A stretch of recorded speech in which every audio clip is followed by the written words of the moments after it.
Nous sommes soldats, combattants pour Christ. Pour Christ, au nom de Jésus, nous conquérons. Nous sommes vaillants, Vaillants, c'est de la parole. La parole au nom de Jésus, nous conquérons.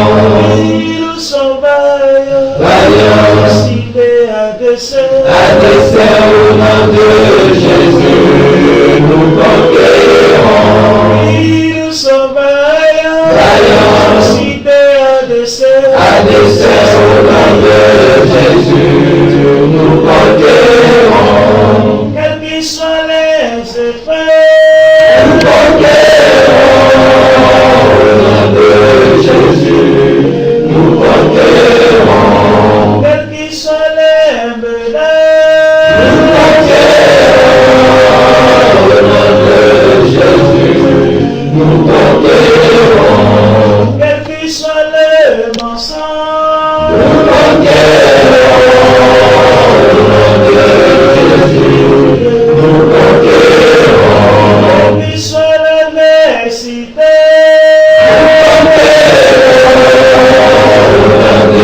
Jésus, nous conquérons. nous sommes vaillants, Vaillants, décidés à dessein. à dessein au nom de Jésus, nous conquérons.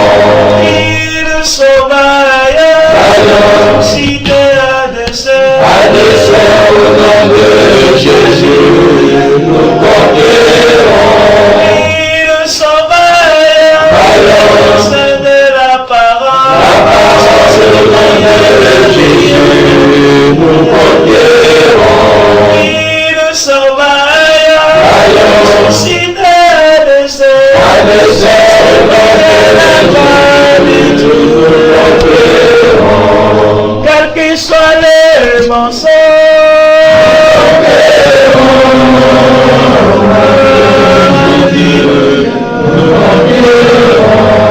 quels qu'ils soient les menaces,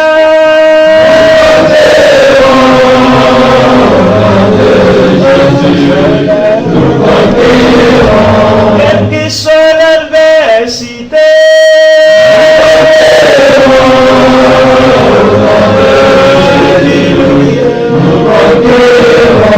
quelles que soient les persécutions,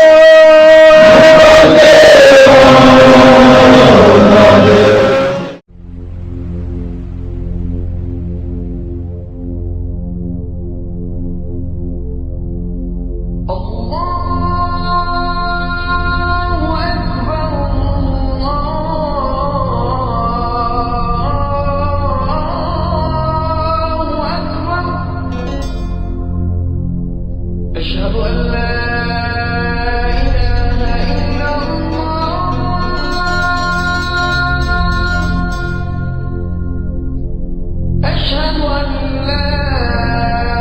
لا إله إلا الله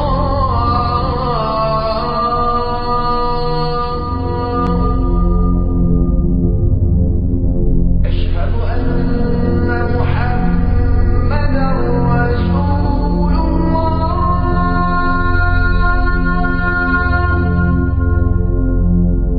أشهد أن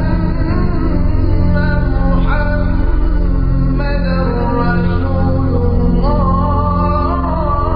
أشهد أن لا إله إلا الله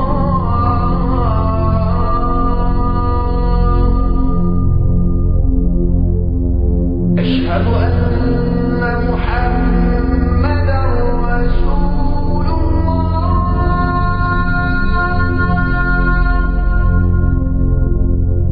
أشهد أن محمدا رسول الله Deux sœurs, Ola et Oholiba, avec des termes extrêmement licencieux. Voilà pourquoi mon gouvernement a ordonné cette interdiction. Le comité de censure comprenait 2 prêtres représentant l'Église qui n'ont pas su qu'ils censuraient des extraits de la Bible. Mon gouvernement est tellement vertueux qu'il a interdit la publication du roman L'amant de Lady Chatterley à cause d'un mot de 4 lettres. Un seul mot détestable qui a valu au livre d'être interdit pendant 20 ans. Mais maintenant, ayant mûri et évolué, les autorités décident de lever cette interdiction. Pour revenir aux 9 passages de la Bible, vous dites que c'est la parole de Dieu et vous avez honte de les lire devant vos téléspectateurs. Je mets au défi, frère Swagart, de lire ces extraits. Le manuel est là et vous n'avez même pas besoin d'ouvrir ce livre. Ces passages sont soulignés en rouge. Je vous demande de les lire avec votre style célèbre, votre élocution séduisante et vos gestes fameux. Si vous acceptiez de les lire devant l'assistance ici présente, je vous donnerai $100. $100, c'est une somme insignifiante pour Frère Swagart. Dans un de ses ouvrages, Frère Swagart indique qu'il a besoin de $291 000 par jour, rien que pour reprendre son souffle. Selon les calculs, 106 millions de dollars par an. Dans le numéro de décembre 1986 de l'Évangéliste, il déclare que ses besoins s'élèvent à $1 million par jour. Je lui souhaite plein succès. Frère Swagart, si je vous offre $1000, si je vous donne $1000, cette somme n'est pas assez pour vous tenter, je le sais. Mais avec votre manière habituelle, pleine de vigueur, je souhaite que vous ayez le courage et la hardiesse, deux vertus qu'on ne trouve pas chez tous les pasteurs. Lisez-les. Lisez-les à votre public. Ézéchiel chapitre 23. Si vous ne le pouvez pas, je dirais que ceci n'est pas la parole de Dieu et que la Bible n'est pas la parole de Dieu. Dans son discours de tout à l'heure, Frère Swagart a cité des passages de son livre « La Bible est-elle la parole de Dieu ?» Il existe actuellement dans votre ville 10 000 exemplaires de cet ouvrage que chacun, je suppose, peut acheter. Je ne sais pas si on va distribuer des exemplaires dans cette salle. J'avais demandé qu'on donne un exemplaire à chacun pour qu'une fois rentré chez lui, il le lise tranquillement et voit ce qu'il en est. Dans ce livre, à propos de contradictions, il se demande pourquoi l'on n'examine pas le sens des textes coraniques, car, dit-il, s'il n'était pas la parole de Dieu, on y aurait trouvé de nombreuses discordances. Il veut dire que si le Coran était écrit par un être humain et non révélé par Dieu, on aurait décelé un grand nombre de contradictions dans ces textes. Je ne parlerai pas du Coran parce qu'il ne fait pas l'objet de notre débat. Je voulais simplement souligner ce que dit le Coran. Si un livre n'est pas d'inspiration divine, il peut y avoir des contradictions et des discordances. Mais s'il est de Dieu, alors les contradictions et les discordances sont à exclure. Je reprends l'exemple que vient de donner Frère Swagart et qui figure dans un de ses ouvrages. En un endroit de la Bible, Salomon a des écuries pouvant recevoir 4000 chevaux et dans un autre endroit, il a des écuries pouvant recevoir 40 000 chevaux. Frère Swagart justifie cette contradiction en disant que la différence entre 4 et 40, c'est un simple zéro. Mais moi, je dis que les Juifs, mes cousins, ne connaissent pas le zéro. Les Juifs ne connaissaient pas le zéro, ils ont écrit ces chiffres en toutes lettres. Ils ont écrit 4 en lettres hébreuses et ils ont écrit 40 en lettres hébreues. Je vous le demande, qui est responsable de cette erreur? Dieu ou les copistes qui étaient sujets à l'erreur? Vous admettez vous-même que les copistes ont commis des erreurs. Madame Ellen G. White, qui appartient à une petite confession chrétienne et qui est membre influent du mouvement des sabbatiques, écrit dans son ouvrage sur la Bible, j'ai l'ouvrage là. Elle n'a aucune raison de mentir, elle croit que la Bible est la parole de Dieu, mais ajoute-t-elle, la Bible que nous lisons aujourd'hui est l'œuvre de nombreux copistes, qui, quoiqu'ayant accompli leur travail avec une précision étonnante, n'étaient pas infaillibles. Et Dieu n'a pas jugé utile de les préserver de l'erreur. Dieu n'a pas jugé utile. En d'autres termes, cela veut dire que c'est l'affaire de Dieu. Ne veut pas, alors tant pis pour vous. Débrouillez-vous. Donc Dieu n'a pas jugé utile de les prémunir contre l'erreur de traduction. Dans les pages suivantes de son commentaire, Madame White, allant plus loin, ont écrit le livre. Ce sont les Arabes, mes frères, qui ont emprunté le zéro aux Indiens et l'ont fait connaître au reste du monde. Encore écrit que Dieu a en particulier préservé la Bible. Il l'a préservée de quoi, je me le demande. Et pourtant, à l'époque où les copies étaient peu nombreuses, les savants, dans certains cas, ont changé des expressions dans les manuscrits originaux, croyant que, ce faisant, le texte deviendrait clair après l'avoir soumis à leur jugement solide, dominé par les conventions et les traditions. C'est le cas des témoins de Jéhovah qui ont édité une traduction appelée traduction universelle moderne que vous rejetez vous-même. Vous la rejetez parce que les témoins de Jéhovah ont opéré des changements en fonction de leurs propres idées. Les protestants ont fait la même chose. Que ces choses-là se sont produites dès le début et n'ont pas cessé depuis. S'agissant des 24 000 manuscrits dont Frère Sweg, que ces choses-là se sont produites dès le début et n'ont pas cessé depuis. S'agissant des 24 000 manuscrits dont Frère Swegart est si fier, il n'y en a même pas deux qui soient identiques ou qui se ressemblent selon les dires de vos savants. Alors comment pouvez-vous juger que tel de ces 24 000 manuscrits est la parole de Dieu et que tel autre ne l'est pas? Lorsqu'on ouvre votre version de la Torah et de l'Évangile, celle du roi James, on lit en titre l'Évangile selon Matthieu, l'Évangile selon Marc, l'Évangile selon Luc et l'Évangile selon Jean. Que signifie le mot « selon » ? J'ai le livre de Frère Swegart, l'homosexualité, ses causes et ses remèdes. On y dit que l'auteur en est James Swegart. James Swegart tout seul. Dans vos livres, vous n'écrivez pas selon James Swegart. Alors pourquoi dans la parole de Dieu répète-t-on selon, selon, selon, selon? Savez-vous pourquoi? C'est parce que ni Matthieu, ni Luc, ni Marc, ni Jean n'y ont apposé leur signature. Les auteurs de ces livres sont anonymes. Ces livres furent écrits par des auteurs anonymes, puis attribués à Dieu. Voilà pourquoi je dis ceci n'est pas l'Évangile. Même dans la traduction arabe de ces livres, on lit l'Évangile de Matthieu, ce qui veut dire que Matthieu en est l'auteur, l'Évangile de Marc, l'Évangile de Luc et l'Évangile de Jean. Or, nous croyons uniquement à l'Évangile de Jésus, c'est-à-dire ce qui est attribué à Jésus, qu'il l'a prêché et enseigné comme étant la parole de Dieu. Quand vous examinez ces livres, vous trouvez que c'est l'Évangile de Matthieu, de Marc, de Luc ou de Jean. Mais nous croyons en l'Évangile de Jésus, l'Évangile qui a enseigné et prêché. Matthieu nous raconte qu'il est allé à tel endroit et a prêché l'Évangile. Marc dit qu'il est allé à tel endroit et a prêché l'Évangile. Luc dit qu'il est allé à tel endroit et a prêché l'Évangile. Jean dit qu'il est allé à tel endroit et a prêché l'Évangile. Ces apôtres avaient-ils un livre sous le bras? Jamais de la vie. Ce qu'ils prêchaient venait de Dieu. Voilà ce à quoi nous croyons. Nous serions très heureux si vous éditiez un livre intitulé l'Évangile de Jésus, et nous l'accepterions en tant que parole divine après vérification. Mais ce que vous avez, c'est la parole de Matthieu, de Marc, de Luc et de Jean. À la page 7 de la revue de l'Église anglicane, le pasteur honoraire de la cathédrale de Chichester en Angleterre, Jimmy Phillips, écrit que l'Église dans le passé attribuait cet évangile à l'apôtre Matthieu. C'est ce que pensent les gens. Mais les théologiens de notre époque rejettent dans leur grande majorité ce point de vue. Qui sont ces théologiens? Sont-ils juifs? Sont-ils hindous? Il dit que Matthieu n'a pas écrit Matthieu, puis il ajoute l'auteur que nous pourrions simplement appeler Matthieu, parce qu'au lieu de dire qu'il est musulman, bien sûr que non. Il s'agit d'éminents savants chrétiens. Livre premier du Nouveau Testament, chapitre 9, verset 9, et livre premier du Nouveau Testament, chapitre 5, verset 17, et gaspiller mon temps et le vôtre, je dis Matthieu 9, 9 ou Matthieu 5, 17. J'emploie simplement le nom de Matthieu.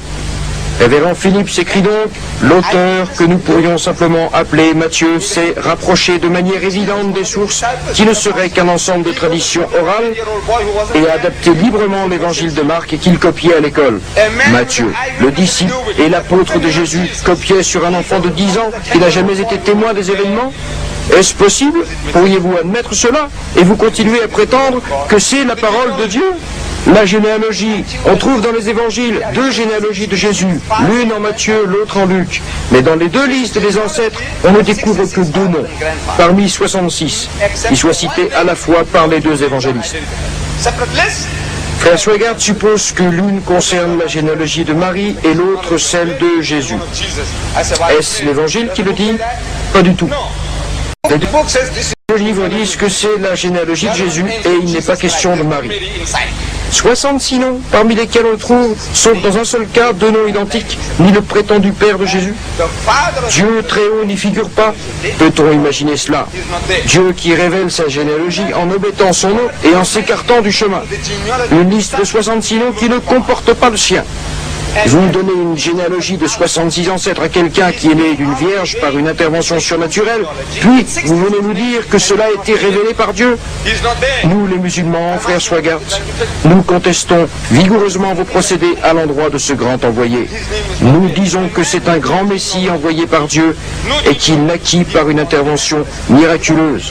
Le Coran l'atteste et c'est grâce au Coran qu'un milliard de musulmans dans le monde croient, sans exiger une quelconque preuve des chrétiens, que Jésus naquit par miracle, qu'il est le Messie, qu'il est la parole de Dieu révélée à Marie.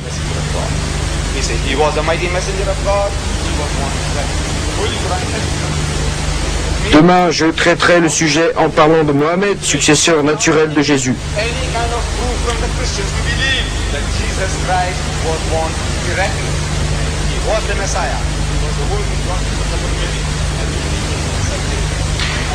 Je suis prêt à répondre à vos questions. Monsieur le Président, Mesdames et Messieurs, je tiens à exprimer toute ma gratitude à la communauté de votre ville qui m'a permis de partager la tribune avec le prédicateur le plus séduisant du monde, frère Jimmy Swaggart. C'est, je crois, un grand honneur pour moi.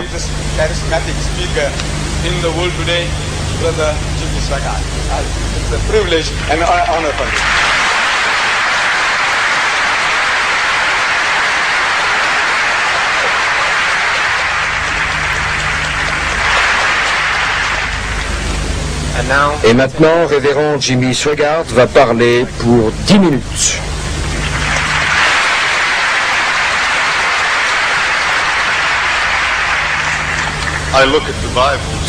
J'ai bien regardé les Bibles qui se trouvent en possession de M. Didat. Le Coran dit, sourate 62, verset 5, « Comme l'âne qui porte des livres de grande valeur, ainsi certaines personnes méconnaissent le trésor spirituel qui se trouve entre leurs mains. » Quelle est la puissance de la Bible? Voilà un exemple de sa puissance et une preuve solide de la puissance de la Bible.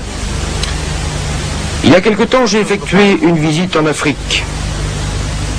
J'étais avec un groupe de pasteurs qu'on m'avait présenté. J'ai discuté avec eux. J'ai demandé, en fait, ce n'est pas moi qui ai posé la question, mais quelqu'un d'autre. Comment êtes-vous devenu prêcheur de l'évangile de Jésus? Jésus ne peut être Messie, grand prophète et menteur en même temps.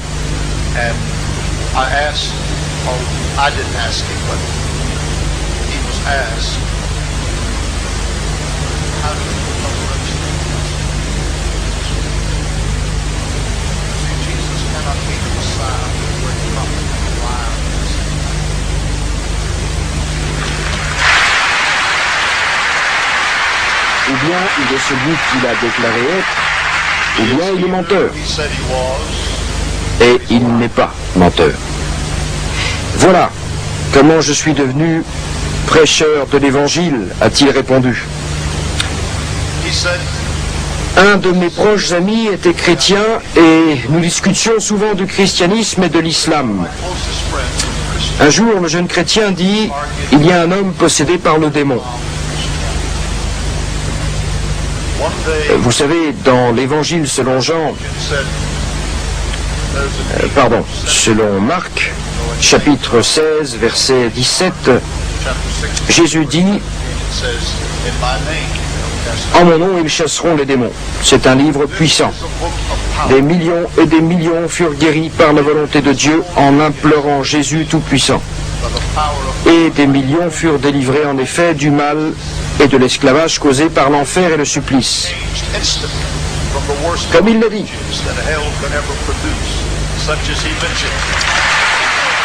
Par le pouvoir de la parole de Dieu Tout-Puissant, et moi je vous dis qu'un livre mort ne peut réaliser de tels résultats.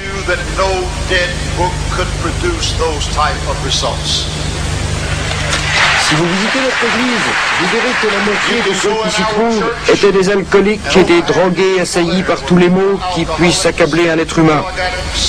Every bondage that hell could Et maintenant, ils sont libres par la puissance de Dieu. religion of Islam believes in hell. Ils se sont libérés au nom du Seigneur Jésus Tout-Puissant. Power of Almighty God set free in the mighty name of the Lord Jesus Christ. La religion de Jésus réalise des The résultats. gospel of Jesus Elle brise les chaînes du péché et comble les cœurs vides. breaks the bondages of sin. It fills Il dit, the heart je suis allé avec lui pour réciter une prière en faveur de cet homme possédé par le démon. with him. Quand nous sommes arrivés, j'ai vu une écume sortir de sa bouche. Je n'avais jamais vu un cas pareil. We arrived. Mon ami a récité une prière pour sa guérison, mais visiblement sans résultat concret. Puis il nous a laissés pour appeler un autre religieux. With no visible result. Resté seul avec ce possédé, je me suis dit, je vais réciter une invocation moi-même. Ça donnera peut-être quelque chose. Le possédé m'avait dit que mon ami avait invoqué Mohamed pour chasser le démon. Je lui demandais, qu'est-il arrivé? Il ne me répondit rien. Come out of Il a essayé à 3 reprises de chasser le démon au nom de Mohamed, it. That's mais sans résultat. what happened. Je ne vise pas à dénigrer Mohamed. He prayed several times in the name of Mohammed. Il aurait pu invoquer Abraham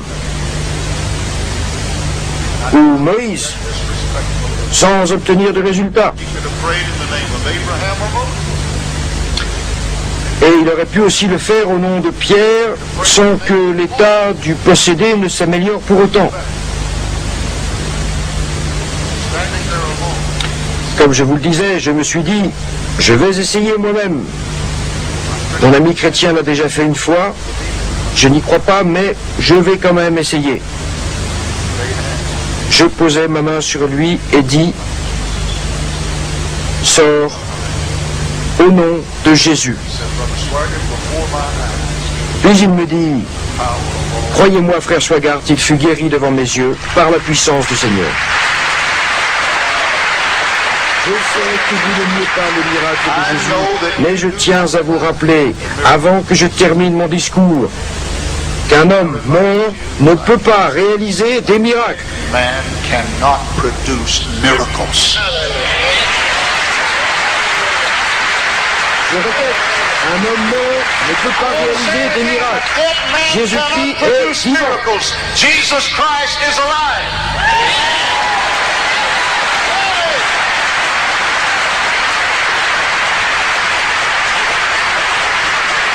Il me reste 2 minutes. Got 2 minutes. Jésus dit, venez à moi, He said, vous tous qui êtes fatigués de porter un lourd fardeau, et je vous donnerai le repos. Prenez sur vous mon habit my yoke upon you. et laissez-moi vous instruire, car je suis doux et humble de cœur, et vous trouverez le repos pour vous-même. One day very soon, Et dans un jour proche, il retournera parmi nous. Il l'a promis. Il a dit qu'il retournerait parmi nous. Toutes les prophéties qui sont citées dans ce livre se sont réalisées. that is supposed to be Et cette prophétie, qui ne s'est pas encore réalisée, le sera également. others that have not yet Chacun de nous ressent dans son cœur de la soif pour le Seigneur. heart Et Jésus-Christ seul peut assouvir cette soif parce que le Seigneur est plein d'amour. because God Il vous aime. Et ce livre dit qu'il vous aime. Malgré les péchés et l'injustice, il vous aime et désire se manifester réellement devant vous. He's not Il n'est distant, pas éloigné et il est facile de l'atteindre. not approaching. Mais par Jésus-Christ, vous pouvez vous rapprocher de lui, l'aimer et l'adorer. Worship. Et il vous aimera parce que son livre dit qu'il en est ainsi. Je vous remercie.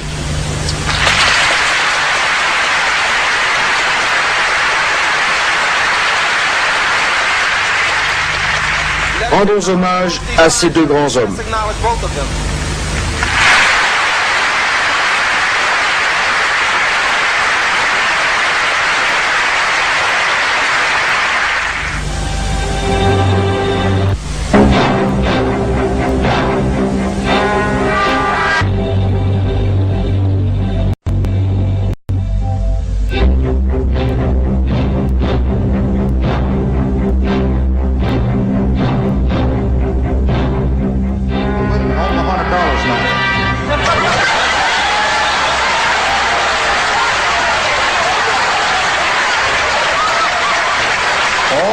Islamic truthful.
Ladies and gentlemen, now is your opportunity.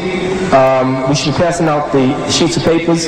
Any question that you have, please address it to either the Reverend Jimmy Swaggart or Brother Ahmed Deedat. Ahmed Deedat. Ahmed Deedat.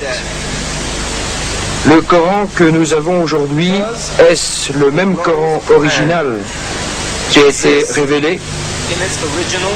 Est-il vrai que les premières copies du Coran ont été brûlées? Il existe ce qu'on appelle le Coran d'Othman. Vous savez que le calife Othman, frère Swaggart, a dit qu'il y avait plusieurs variantes du Coran et que ces textes furent brûlés sur ordre d'Othman. Pour expliquer cela, je prendrai pour exemple ses propres paroles. Si quelqu'un voulait résumer les propos de frère Swaggart, il découvrirait que certains noms propres avaient été mal prononcés. Nous ne lui faisons pas de reproches parce qu'il a mal prononcé le nom d'Othman. La façon dont il a prononcé le nom d'Omar est encore plus affreuse. Nous ne disons rien parce que vous n'êtes habitués à prononcer le nom. Mais si on lisait le résumé que cette personne aurait fait de vos propos, on ne pourrait pas savoir que vous parliez d'Othman, le troisième calife dans l'islam, ou d'Omar, le deuxième calife dans l'islam. Quant au nom de Hafsa, vous l'avez prononcé correctement. Imaginez que je veux fixer par écrit le discours de frère Swaggart. Pensez-vous que je le laisserai en état? Savez-vous ce que signifie une prononciation incorrecte du nom d'Othman? Son nom n'est pas Osman, mais Othman. Et voilà pourquoi je le corrige. Je le fais par souci de fidélité. Ce qui s'est passé, c'est que les livres hébreux et les livres arabes étaient écrits sans les voyelles brèves ni les voyelles longues. Ceux qui parlaient ces langues comprenaient le sens du texte, mais un étranger ne pouvait pas lire correctement sans les voyelles brèves et longues. Par exemple, si on écrit en anglais « l'homme dormait sur le lit », et si on enlève la voyelle « e » du mot « bed », qui veut dire « lit » en anglais, vous lisez « bed » et non « bid » ni « bad » ni « bod », parce que vous savez qu'il s'agit du mot « bed » même sans la voyelle. Votre sens linguistique vous aide à rajouter instinctivement la voyelle et à comprendre que les deux lettres B et D désignent le mot bed tronqué. L'arabe et l'hébreu avaient conscience de cette particularité dans leurs langues respectives. Ainsi, lorsque l'arabe s'est répandu dans les autres pays, l'étranger ne savait même pas prononcer l'expression en l'absence des voyelles longues et brèves. Il se demandait s'il fallait prononcer Halamdu ou Hilamdu. Ainsi, lorsque les autres peuples embrassèrent l'islam, ils prononcèrent la langue comme ils l'entendaient, puis elle fut écrite de cette manière déformée. C'est pareil en anglais. Certains de mes concitoyens prononcent le mot divorce, comme en anglais divorce. Je pourrais citer d'autres exemples. Que faire alors? Les Anglais prononcent certains mots différemment des Américains. Heureusement, la parole reste la même. Mais si cela entraîne une déformation de la parole, vous interviendrez pour changer cela. Ainsi, concernant ces lectures différentes, avec des prononciations différentes, nous disons que le Coran fut révélé dans le dialecte de Quraysh, la tribu de Mohammed, et qu'il fallait garder cette prononciation et exclure toute autre prononciation qui serait différente de celle du Quraysh. Quant au Coran, édité au temps d'Osman, il est conservé au musée Topkapi à Istanbul. Frère Swagart, nous lisons dans le livre de l'Apocalypse que l'entrée au paradis est réservée exclusivement à 144 000 rachetés, tous juifs, membres des 12 tribus. Pourriez-vous m'expliquer cela? Et quel est le sort des non-juifs comme nous?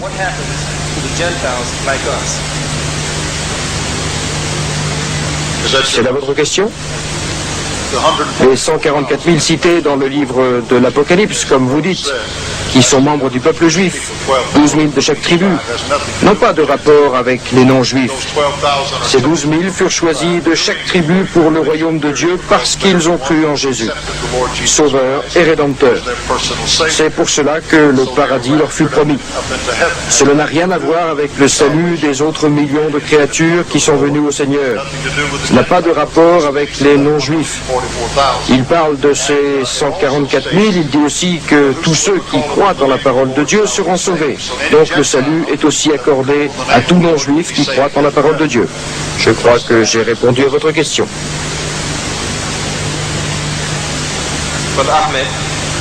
Frère Ahmed, Jésus dit, le Seigneur notre Dieu est le seul Seigneur. Tu dois aimer le Seigneur, ton Dieu, de tout ton cœur. L'Évangile selon Marc, chapitre 12, versets 29 à 30. Les musulmans sont d'accord avec les chrétiens pour dire qu'il n'existe qu'un Dieu unique. Comment les musulmans peuvent-ils aimer le Seigneur sans changer leur cœur? Changer le cœur. Regardez les musulmans, regardez-les. Jésus dit, un arbre se reconnaît à son fruit. On ne cueille pas des figues sur des buissons d'épines et l'on ne récolte pas du raisin sur des ronces. Et il dit, un bon arbre ne produit pas du mauvais fruit et un mauvais arbre ne produit pas du bon fruit. C'est ça l'essentiel, le fruit. L'islam a créé la plus grande société humaine où les boissons alcoolisées sont prohibées.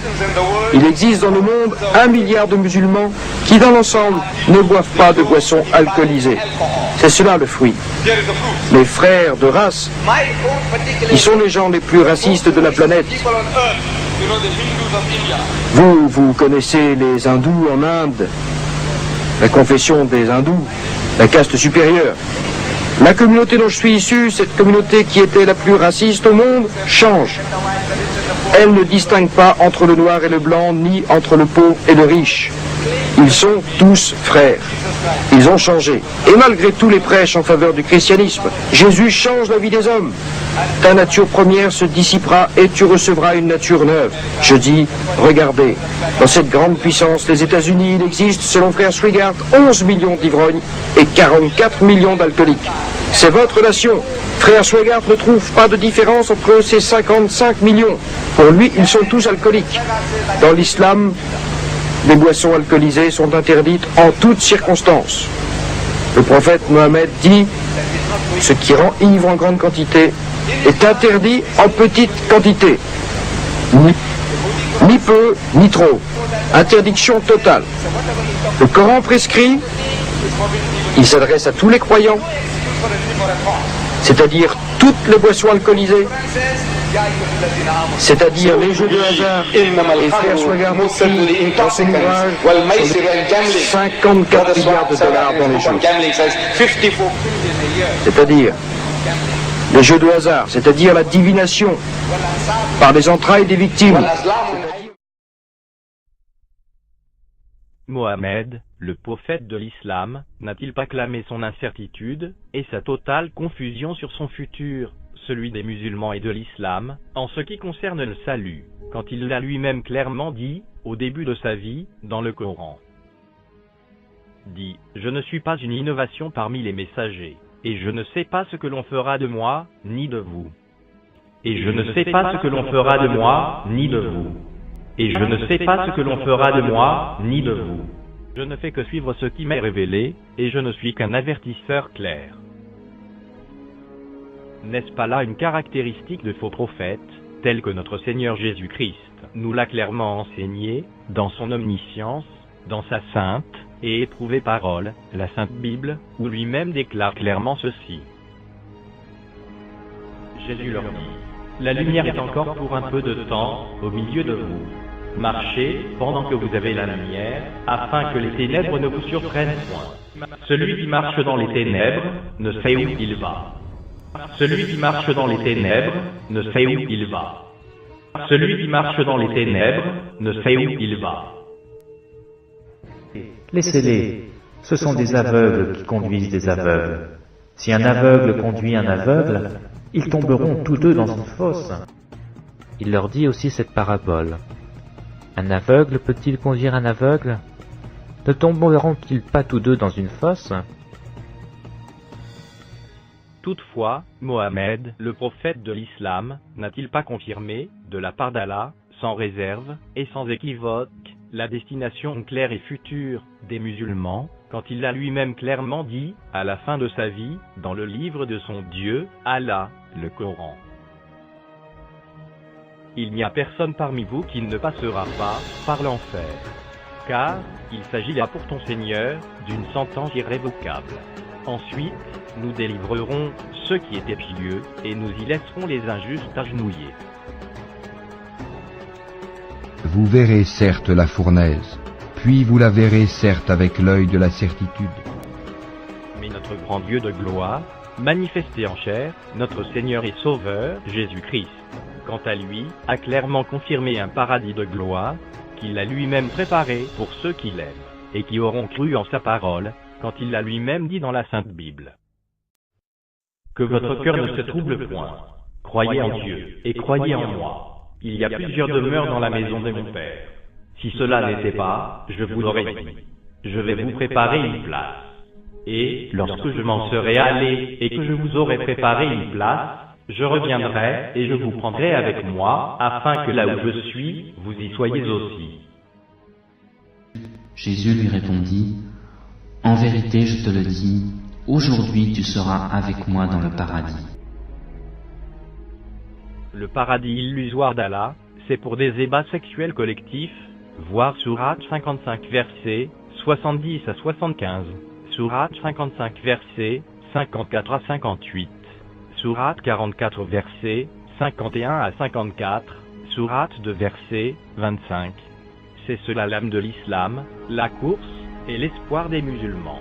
Raison pour laquelle ils combattent le christianisme, ils haïssent et tuent les chrétiens, ils égorgent leurs dissidents, voir Sourate 5 versets 33, Sourate 8 versets 12 à 17, Sourate 33 versets 60 à 62, et méprisent le Fils de Dieu, Jésus-Christ, ainsi que leurs femmes. À l'image de Mohammed, d'Ahmed Didat, de Tariq Ramadan, Abdul Majid, et bien d'autres, qui en ont fait une application radicale à leur propre vie, au point de ressembler au diable lui-même, le modèle par excellence de méchanceté, tel que mentionné dans la Sainte Bible. Lui, dont la condamnation est déjà arrêtée. Voir Jean 8 verset 44, Jean 10 verset 10, et Jean 16 verset 11. Ahmed Didat est descendu dans les sentiers de la mort, pour côtoyer la souffrance, et l'agonie d'une fin sans paix, sans Dieu, comme rétribution, avant de rejoindre l'enfer, puis l'étang ardent de feu et de soufre éternel, ce qui est la seconde mort.